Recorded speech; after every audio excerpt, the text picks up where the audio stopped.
मोतीबिंदूचं operation हे मोतीबिंदू पूर्ण पिकल्यावरच करायला पाहिजे का, हे खरं आहे का? मी डॉक्टर ऋषिकेश आरे, कन्सल्टंट ऑफ्थॅल्मॉलॉजिस्ट, सिनर्जी हॉस्पिटलमध्ये कार्यरत आहे.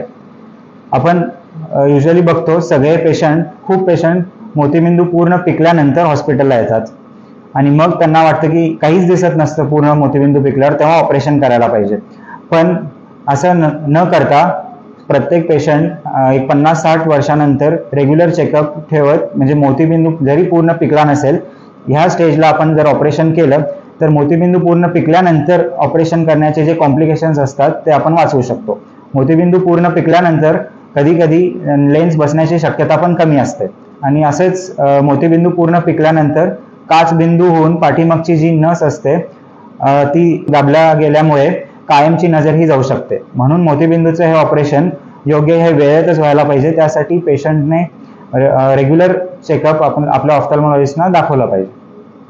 ही माहिती तुम्हाला आवडली असेल तर सिनर्जी मल्टीस्पेशालिटी हॉस्पिटल या अकाउंटला तुम्ही फॉलो करा आणि ह्या अकाउंटवर आम्ही बाकीचे डॉक्टर, बाकीच्या डिपार्टमेंटचेही माहिती आम्ही शेअर करत असतो.